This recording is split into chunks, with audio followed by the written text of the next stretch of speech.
నమస్కారం. ఆధ్యాత్మిక సుధాసాగరం ధర్మ సందేహాలు కార్యక్రమానికి సాదర స్వాగతం. ధర్మో రక్షతి రక్షితః. ధర్మాన్ని రక్షిస్తే ఆ ధర్మం మనల్ని రక్షిస్తుంది. మన భారతీయ సంస్కృతి సంప్రదాయాలు ఆచార వ్యవహారాలకి అనుగుణంగా ఒక్కో ప్రాంతం వాళ్ళు వాళ్ళ ఆచారానికి తగ్గట్టుగా ఎన్నో రకాల ధర్మాలని ఆచరిస్తూ ఉంటారు. అయితే అవి ఆచరించే సమయంలో చాలామందికి చాలా రకాల సందేహాలు కలుగుతూ ఉంటాయి, సహజమే. మరి ప్రేక్షకులు కలిగిన సందేహ నివృత్తికై ఎంతో శ్రద్ధగా మన ఈ కార్యక్రమానికి ఉత్తరాల ద్వారా ఈమెయిల్స్ ద్వారా రాసి పంపిస్తున్నారు.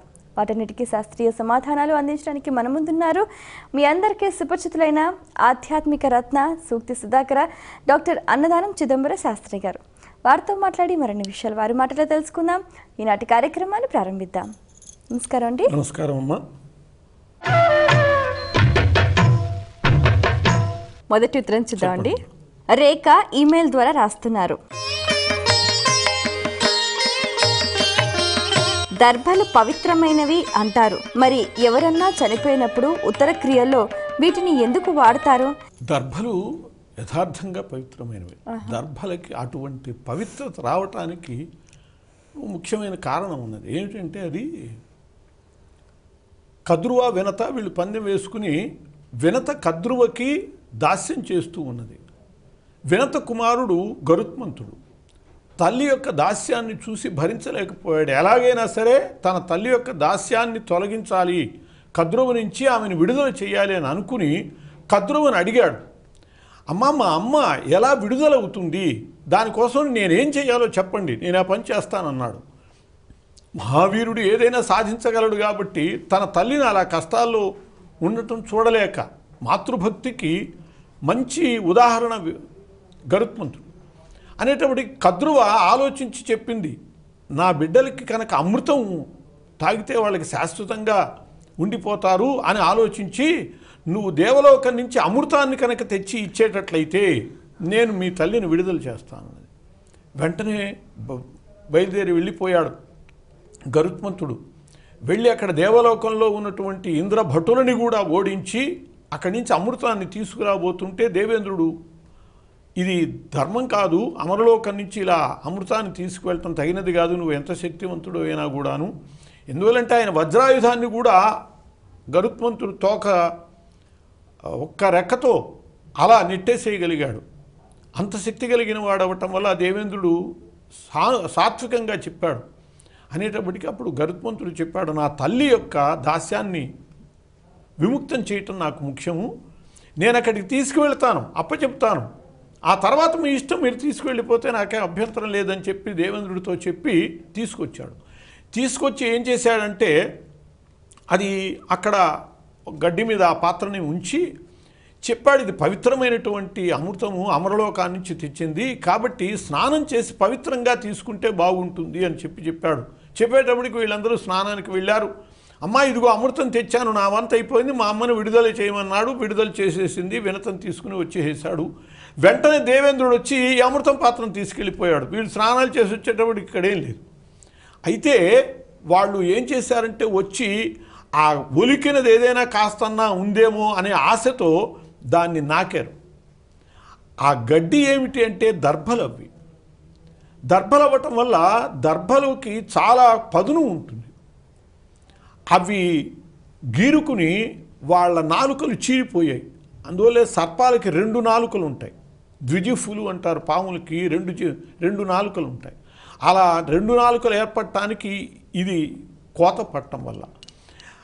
ఏదైనా మొత్తానికి ఆ దర్భల మీద అమృతాన్ని ఉంచటం వల్ల దర్భలకి చాలా విశిష్టమైనటువంటి అమృతత్వ సిద్ధి ఏర్పడ్డది. అందుకోసమని మృతులైనటువంటి వాళ్ళకు కూడా అమృతత్వ సిద్ధిని ఇవ్వగలిగిన శక్తి దర్భలకి ఉంటుంది. కాబట్టి వాళ్ళకు కావలసినటువంటి పైతృకములకు అన్నిటికీ కూడా ఇది ముఖ్యమైనటువంటిది కాబట్టి దర్భల్ని వినియోగిస్తారు. కానీ పవిత్ర కార్యాలు, పవిత్రము అంటేనే దర్భతో చేసేదాన్ని పవిత్రము అని అంటారు. కుడి చేతి యొక్క ఉంగరపు వేలుకి ధరించేదాన్ని పవిత్రము అంటారు. పవిత్రమును ధరిస్తేనే ఆచమనాదులు చేయాలి అని చెప్పి శాస్త్రం చెబుతోంది. ఆచమనం చేయాలన్నా పవిత్రం ధరించాలి. మరి పవిత్రం మాటికి దర్భపుల్ల తెచ్చుకుని ఎక్కడ పెట్టుకుంటారు? అందుకోసం బంగారంతోనే ఆ దర్భతో చేసినట్లుగా తయారు చేసుకుని పెట్టుకునే సంప్రదాయం వచ్చింది. శుభాలకి బరిహస్సు అంటారు దాన్నే. ఆ దర్భకి సంబంధించినటువంటి జాతులలోనే బరిహస్సు అని అంటారు. అది శుభకార్యాలకి వాడుతూ ఉంటారు, పవిత్రమే. అలాగే పితృకార్యాల్లో వాడేటటువంటి దాన్ని దర్భ అని అంటారు. ఈ దర్భకి చాలా శక్తి ఉన్నది. ఎంత శక్తి ఉన్నదంటే అది అమృత సిద్ధి దానికి ఏర్పడ్డది కాబట్టి విషాల్ని పోగొట్టే శక్తి ఉన్నది. అందువల్లనే మనము గ్రహణ సమయాలలో పదార్థాలన్నింటిలో కూడా దర్భపుల్ల వేస్తాం. ఎందుకు? గ్రహణ సమయంలో ఒక విధమైనటువంటి బ్యాక్టీరియా వాతావరణం అంతా వ్యాపిస్తుంది. అవి ఈ పదార్థాలకి వ్యాపించి విషపూరితం కాకుండా ఉండాలంటే అమృతమయమైనటువంటి ఆ దర్భపుల్లను దాంట్లో వేయాలి. అలా పవిత్రమైనటువంటి దర్భ పితృకార్యానికి, బరీస్ అనేటటువంటి పేరుతో శుభకార్యాలకి అన్నిటికి కూడా అది పవిత్ర కార్యమే. పితృకార్యాలు చాలా విశేషంగా పవిత్ర కార్యాలు. పితృకార్యం విశిష్యతే అని చెప్పి దైవ కార్యాల కంటే కూడా పితృకార్యం విశేషంగా చెప్పబడ్డది. దైవ కార్యాలకి పట్టుబట్టలతోనే కూర్చుని చేస్తాం, కానీ పితృకార్యాలకి తద్దినం పెట్టేటటువంటి వాళ్ళు పట్టుబట్టలతో చేయరు. ఖచ్చితంగా మడిబట్ట ఆరేసుకుని దాంతోనే చేయాలి. అంత పవిత్రంగా ఉండాలి వీళ్ళు. అందువల్ల పవిత్రమైనటువంటి కార్యం విశేషంగానే దైవ కార్యంతో పాటు పితృకార్యం కూడా కాబట్టి ఇటు శుభకార్యాలకి అటు అవి అశుభకార్యాలని కాదు, పైతృకలకి కూడా ఏ కార్యక్రమానికైనా దర్భ యజ్ఞయాగాధికాలు అన్నిట్లో కూడా దర్భల వినియోగం ఉంటుంది. అంత ప్రాధాన్యత దర్భలకు వచ్చింది ప్రతి విషయంలో. మరో ఉత్తరం చూద్దామండి. వరంగల్ నుంచి ప్రశాంతి రాస్తున్నారు. గుడిలో దర్శనం అయ్యాక తప్పనిసరిగా కూర్చోవాలా తెలియచేయగలరు అంటూ రాస్తున్నారు. ఈ గుడిలో దర్శనమయ్యాక కూర్చోటము అనేటటువంటి సంప్రదాయము యథార్థంగా శివాలయానికి సంబంధించిన సంప్రదాయం. శివద్రవ్యము మన వెంట ఏది రాకూడదు. మరి మన వెంట గుళ్ళో ఉన్నటువంటి మట్టి కూడా తెచ్చుకోకూడదు. అందుకోసమని అసలు ఈ సంప్రదాయం ఎందుకు ఏర్పడ్డదంటే, శివాలయం నుంచి బయటికి వచ్చేటప్పుడు బయట వైపు కూర్చుని లోపలికి కాళ్ళు పెట్టి దులిపేసి రావాలి. అంటే మన కాళ్ళతో మట్టి కూడా తెచ్చుకోకుండా మట్టి కూడా లోపల అక్కడే దులిపేసి రావాలి. కాబట్టి ఆ దులపటం కోసం కూర్చోవాలి అని అలా శైవాలయాలలో ఏర్పడిన సంప్రదాయం. ఆదిలో శివాలయాలకు సంబంధించిన సంప్రదాయం. ఆ తర్వాత ఈ విచక్షణ తెలియకపోవటం వల్ల ఆలయానికి వెళ్ళినప్పుడు కూర్చోవటం అనేటటువంటిది వచ్చింది. కూర్చోవటం మంచిదే. ఆ కూర్చున్నటువంటి సందర్భంలో ఆ దేవతను స్మరించి, లేదు ఆ దేవతకు సంబంధించినటువంటి విశేషాలని పక్క వాళ్ళతో ముచ్చటించుకుంటే అది బాగానే ఉంటుంది. రెండవది, ఏదో శాస్త్రార్థం కూర్చోవాలి అనే ఉద్దేశంతో అలా ఆనించి లేవటం, ఆ పవిత్రత ఏదో దేవాలయానికి అంటనట్టు వాళ్ళు అలా ఆనించి లేస్తూ ఉంటారు. అది కాదు అక్కడ ఉద్దేశము, దాంట్లో ఉన్న పరమార్థము. శివాలయాలకి అది. మిగతా దేవాలయాల్లో కనుక అయ్యేటట్లయితే ప్రశాంతంగా ఒక క్షణం కూర్చుని ఆ భగవంతుణ్ణి ధ్యానించుకుంటే, హడావిడిగా పరిగెత్తుకోవటం కాక అలా కూర్చుని ఆ ధ్యానించుకుని స్మరించుకుని వెళితే అది ఆయన యొక్క అనుగ్రహానికి పాత్రలను కావటానికి దోహదపడుతుంది. కాబట్టి అందుకోసం కూర్చునేటటువంటి సాంప్రదాయం అది కొనసాగింది. అసలు మాత్రం శివాలయానికి సంబంధించి. లోహిత్ ఈమెయిల్ ద్వారా రాస్తున్నారు. తాంబూలపు ఆకుగా తమలపాకులని ఎందుకని వినియోగిస్తారు తెలియచేయగలరు అంటూ రాస్తున్నారు. ఒక్కొక్క ద్రవ్యానికి ఒక్కొక్క శక్తి ఉన్నది. నోరు పండాలి అంటే తమలపాకు వేసుకుంటే నోరు పండుతుంది, కానీ మరి కరివేపాకో లేకపోతే ఇంకో తోటకూర ఆకో వేసుకుంటే పండదు. అట్లా నాగవల్లి దళములో విశేషమైనటువంటి జఠర దీప్తిని పెంచేటటువంటి లక్షణం ఉన్నది. మనం తాంబూలం వేసుకుంటున్నామంటే కేవలం నోరు పండటం కోసమనే కాదు, ఆ తాంబూలం యొక్క ప్రభావము మన జఠర శక్తి మీద పనిచేస్తుంది. తిన్నది బాగా అరగటం కోసమని కూడా తాంబూలం వేసుకుంటారు. తాంబూలం తదనంతరం అని చెప్పి భోజనం అయ్యాక కొద్ది సమయం నడిచి కదిలి తర్వాత తాంబూలం వేసుకోవటం అనేటటువంటి సంప్రదాయంగా ఏర్పడ్డది.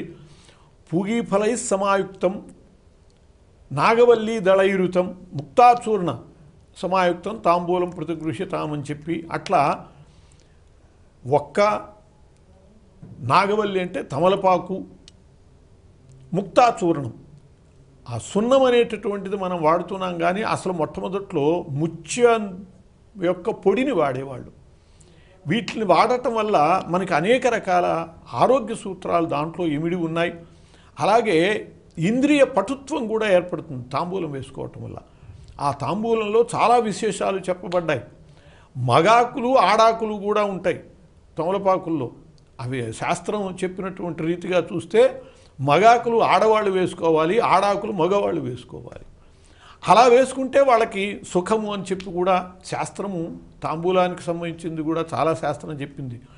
ఊరికనే ఏదో ఒక ఒక్క వేసుకుని ఆకులు నవలటం కాదు.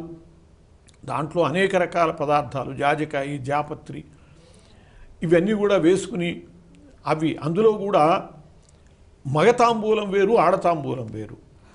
మురగమద ద్విగుణిత ఘనసార సాంద్ర వీటీగంధ స్థగితేత పరిమళమయ్యని మనుచరిత్రలో తాంబూలం యొక్క లక్షణం చూసి ఇది ఎవరో ఆడమనిషి వేసుకున్న తాంబూలంగా ఉన్నది అని చెప్పి గ్రహిస్తాడు ప్రవరుడు. అంటే ఆడవాళ్ళు వేసుకునేటటువంటి తాంబూలంలో 2 పాళ్ళు కర్పూరము, 1 పాలు కస్తూరి వేసుకోవాలి. మగవాళ్ళు వేసుకునే తాంబూలంలో 2 పాళ్ళు కస్తూరి, 1 పాలు కర్పూరము వేసుకోవాలి. ఇలా పాళ్లతో సహా తాంబూలానికి శాస్త్రం చాలా చెప్పబడ్డది. అవి నాగవల్లి దళంతో వేసుకుంటేనే తాంబూలం యొక్క లక్షణాలన్నీ, ప్రయోజనాలన్నీ చేకూరుతాయి. కాబట్టి మనము తమలపాకులతోనే తాంబూలం వేసుకుంటాం. అదే భగవంతునికి కూడా తాంబూలంగా తమలపాకులనే సమర్పిస్తాం. మరి ఉత్తరం చూద్దామండి. పావని హైదరాబాద్ నుంచి రాస్తున్నారు. నాలుక మీద మచ్చలుంటే వాళ్ళు అన్నది ఫలిస్తుందా తెలియచేయగలరు అంటూ రాస్తున్నారు. పుట్టుమచ్చల శాస్త్రం ఉన్నది మనకి. జ్యోతిష భాగమే కాకుండా సాముద్రికంలో అనేక రకాల హస్త సాముద్రికము, అట్లాగే అంగ సాముద్రికము, దాంతోపాటు ఈ పుట్టుమచ్చల శాస్త్రం. ఈ పుట్టుమచ్చల శాస్త్రంలో ఒక్కొక్క చోట ఒక్కొక్క పుట్టుమచ్చ ఉంటే దాని యొక్క ఫలితం ఒక రకంగా చెప్పబడ్డది. ఆడవాళ్ళకి ఎడమవైపు పుట్టుమచ్చలు మంచి ఫలితాలను ఇస్తాయి. మగవాళ్ళకి అదే కుడివైపు ఉండేటటువంటి పుట్టుమచ్చలు మంచి ఫలితాలను ఇస్తాయి. పుట్టుమచ్చల శాస్త్రంలో పుట్టుమచ్చ ఉండే రీతిని బట్టి కూడా ఫలితం చెప్పబడ్డది. అంటే తేనె రంగు పుట్టుమచ్చలు, నల్లగా ఉండేటటువంటి పుట్టుమచ్చలు, అలా పుట్టుమచ్చల రంగుని బట్టి, పుట్టుమచ్చల ప్రమాణాన్ని బట్టి, పుట్టుమచ్చలు ఉండేటటువంటి స్థావరాన్ని బట్టి ఇన్ని రకాల ఆ పుట్టుమచ్చల శాస్త్రము వీళ్ళ యొక్క వెళ్ళి చెబుతూ ఉన్నది. అలా నాలుక మీద పుట్టుమచ్చ ఉండేట్లయితే అంటే ఎక్కడ పుట్టుమచ్చ ఉంటే దానికి సంబంధించినటువంటి లక్షణం విశేషంగా ఉంటుంది అని చెప్పి ఉద్దేశంతో నాలుక మీద పుట్టుమచ్చ ఉండేట్లయితే వాళ్ళకి వాక్సిద్ధి ఉంటుంది అనే ఉద్దేశంతో అలా చెప్పటం అనేటటువంటిది శాస్త్రంలో ఉన్నది. నాలుక మీద పుట్టుమచ్చ ఉంటే వాక్సిద్ధి ఏర్పడుతుంది అని చెప్పి. అలాగే ఒక్కొక్క చోట పుట్టుమచ్చ ఉంటే, ముఖం మీదే ఒక చోట పుట్టుమచ్చ ఉంటే అది చాలా ప్రమాదకరం. అదే కొద్దిగా పక్కన పుట్టుమచ్చ ఉంటే అది చాలా శుభదాయకం. ఆడవాళ్ళ విషయంలో కూడా ఇవన్నీ పుట్టుమచ్చల శాస్త్రం చాలా విశేషంగా చెప్పింది.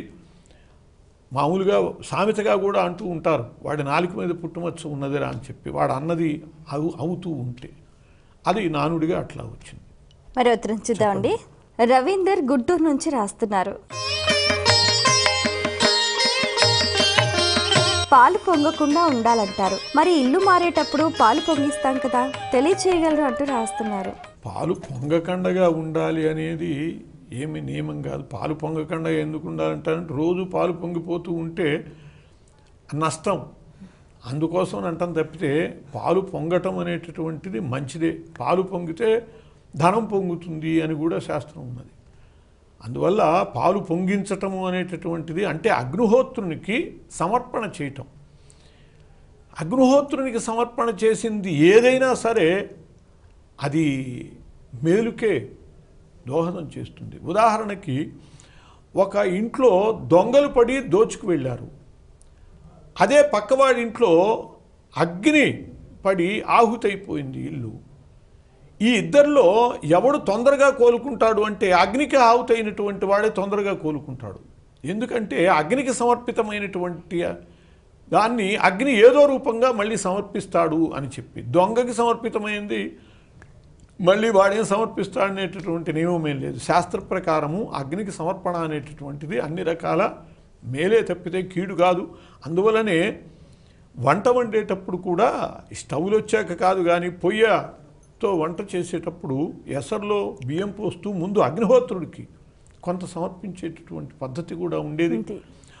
పొంగు రావటం అనేటటువంటిది పొంగలి చేసేటప్పుడు, అట్లాగే మనకి రథసప్తమి నాడు పొంగించేటప్పుడు కూడా అలా పొంగి వస్తేనే అప్పుడు భగవంతుని గురించి ఆనందంగా స్తుతించటము, చప్పట్లు కొట్టి ఆ ఆనందాన్ని వ్యక్తం చేయటము అదే పుణ్యకార్యంలో భాగం. అలా పొంగటం ఎప్పుడూ కూడా ఒక విధమైనటువంటి నష్టాన్ని దృష్టిలో పెట్టుకోకపోయేటట్లయితే మేలే. అగ్నిదేవుడికి సమర్పించేటటువంటిదంతా మేలే. అందుకే గృహప్రవేశంలో మొట్టమొదట పాలు పొంగించి అగ్నిహోత్రుడికి అది సమర్పణ చేయటం అనేది కూడా ఉన్నది.